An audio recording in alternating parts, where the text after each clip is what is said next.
there's just so much to talk about with Star Wars right now. Okay, like, here are some questions. Why did Mr. Mystery Box close out the trilogy? Why did this movie have the pacing of a shonen anime that's about to get canned? Why did Finn and Poe both get new love interests while Rose just awkwardly stood there the entire time? Why did Palpatine... Why did Palpatine? Rise of Skywalker was a fun movie to watch if the thing you're looking for out of a big budget action movie is fighting and lasers, the pacing to never slow down, and the story to be otherwise predictable. It's basically no better than Thor the Dark World, except I like the idea of Rey and Kylo Ren more than Thor. Yes, even Thor Ragnarok Thor. But I'm not here to review Rise of Skywalker, to perform one of YouTube's patented post-mortums. I don't have the time for that. Instead, let's talk about one thing. The trilogy failed Kylo Ren. Just to clarify, I love the character of Kylo Ren. He's grown to be my favorite character out of all fiction, perhaps second only to characters I personally identify with. He's an incredibly compelling villain as established in The Force Awakens, because this is a Star Wars film. Okay, Darth Vader wannabe is a villain archetype that would be tired and cliche were it not both within Star Wars and performed honestly. Honestly, insofar as you could probably replace Ben Solo with what you'd imagine as the caricature of dude bro Vader lover that's actively a fan of Star Wars. Like, the motivations still work. Kylo is a very convincing stand-in for the angry nerd that misunderstood the point of the media and is going to kill you over it. It needs to be in Star Wars, though, because the audience having some experience with the tragedy of Anakin Skywalker lets them indulge in the horror of humanity that is Ben Solo. Anakin Skywalker's story is that of a slave, be his master's traitors or Jedi or Sith, up until he dies his redemptive death. Ben Solo, however, had the freedom to choose. Yes, he has mythologized a false Vader as something greater than himself, an ideal to aspire to, and yes, in his impulsiveness, jealousy, insecurity, and fits of vengeful rage, he's a fantastic blunt instrument to be used as a tool by more conniving villains. But unlike Anakin Skywalker, there are no frightening mountains of deception from all sides, toying with him, forcing him into a spiral of mistakes and servitude. Ben Solo had the freedom to choose. All of this is conveyed the first time he takes off his mask. There's nothing underneath. There's no reason for him to perform as a Vader. He is fine. Except for the fact that he's the villain. The horror of humanity when the monster is simply an ordinary man. In The Last Jedi, his character is expanded upon beautifully. Up until the throne room scene, we're working on the assumption that Ben Solo is torn and lost on the question light and dark, on the question good and evil. That he finds the forces of light unfulfilling and in fact damaging to his being, and instead turn to the dark side because facts and logic. Discarding, metaphorically and literally, friends and family to sever any tie he might have with those who might corrupt him back to the light. But this isn't true. This isn't his story. Just the consequence of it.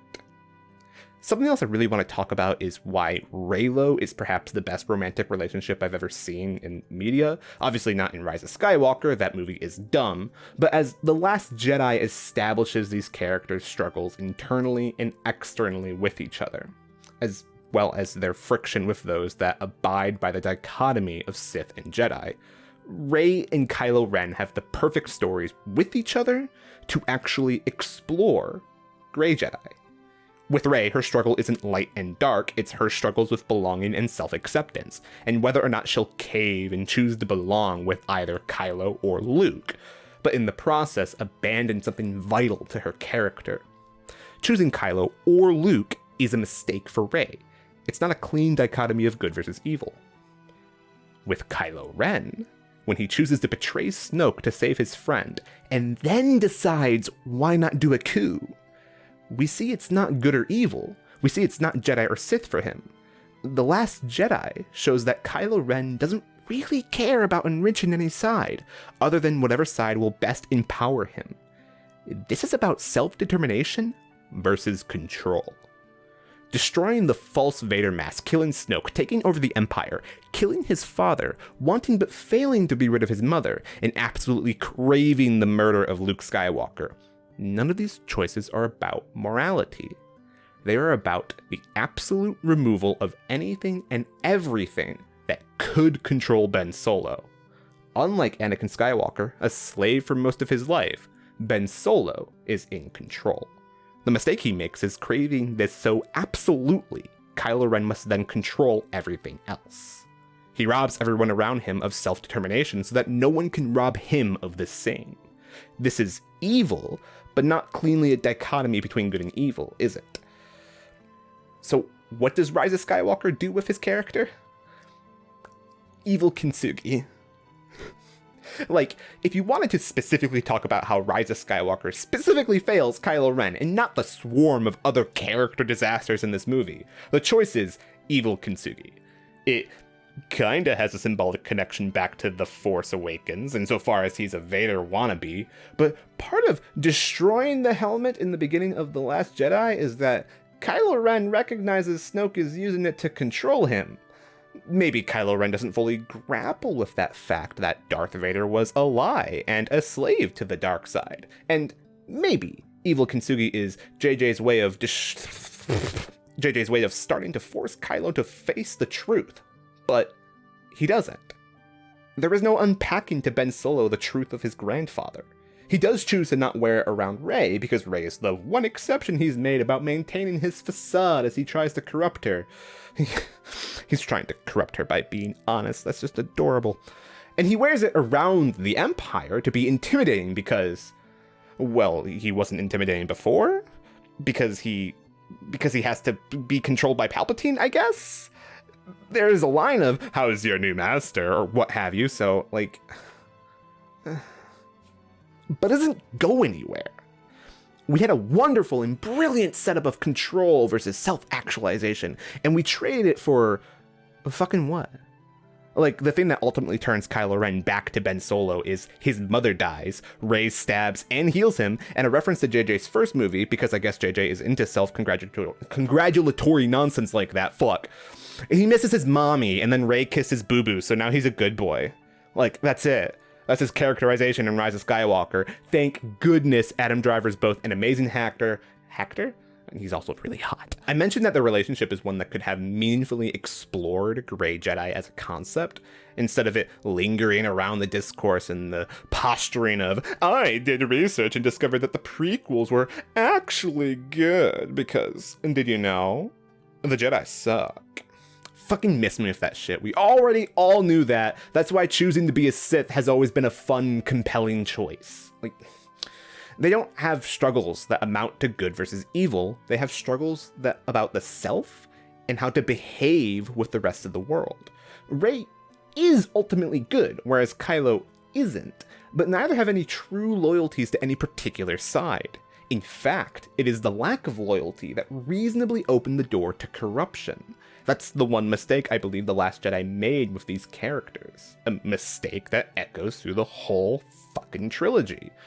Rey should have made that mistake in choosing to belong with Kylo, under the false pretense that maybe she can make the Empire good from within, instead of realizing her arc of self-acceptance entirely within one movie, just for JJ to walk it back kinda with whatever the fuck Palpatine was supposed to mean.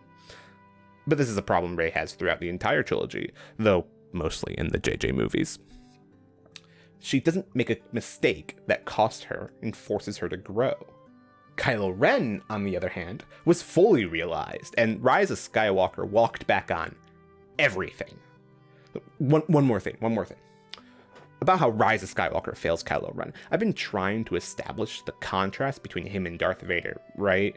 The thing to remember about Darth Vader is that he died a redemptive death because there was no other choice. In the mask, in the darkness, in the voice, Darth Vader is not a human character we can identify with. He is not an ordinary man, unlike Kylo Ren. He is, in fact, a monster. The redemptive death has multiple meanings, but the biggest one I want to point to is that The act of degloving the monster from Darth Vader kills Anakin Skywalker. Darth Vader is so far gone, so utterly consumed by the darkness, that this was the only way to come back to the light. There is no monster to deglove from Kylo Ren. He is the horror of humanity when the monster is simply an ordinary man, because he never chose darkness. He chose control. The truth is, I'm utterly fascinated by the concept of the unredeemable hero that's not allowed to die. It's easy, don't you think, to let the universe pass karmic justice on a character and have the hand of God correct the problem. What do you do when God doesn't? What do you do after the battle is over, after you've won, after the thing that caused you so much pain and grief and suffering is standing there as the human being they're left to live as? Do you decide to play God? Are they expected to let you? Would they be wrong to want to live and atone, even if you believe it never could really be redeemed? This is the question posed by the character Kylo Ren in both The Force Awakens and The Last Jedi. The human that has done monstrous deeds, but is still a human. I don't believe Ben Solo can be redeemed, truth be told. The totality of his crimes far exceed his potential for atonement. But I also don't believe he's wrong to want to try and want to attempt to live a better life. And no one would be wrong to ostracize him, forbid him from joining the Resistance and that community after all that's transpired. But they wouldn't be right in telling a human being that just wants to be good, that just wants to live, that no, sorry, you need to go die. It's a fascinating question, and one I pray some media at some point actually explores, teaching audiences ways to move on when you can't forgive, but the hand of God won't deliver the striking blow. And I believe this could have been it. This could have been the most beautiful and heartbreaking story ever told. When Ben Solo tries to rejoin the Resistance and is denied because of his sins, and so chooses to wander as a Grey Jedi. But then Rey joins him, because after her journey and her mistakes, she can forgive him. And as long as she gets to do good, she has no true loyalties to the Jedi or the Resistance, and is instead honest about what she wants, to be with this someone that understands. We didn't get that in Rise of Skywalker, did we? Ben Solo died at the end because Anakin Skywalker died, and that's it. This movie was written by a checklist of all the Star Wars things Star Wars does, without even the fucking wish of being something actually greater. Say whatever you want about The Last Jedi and Rian Johnson, that man believes Star Wars can mean more than an excuse to sell tickets and popcorn. Also, Rey and Kylo should have fucked.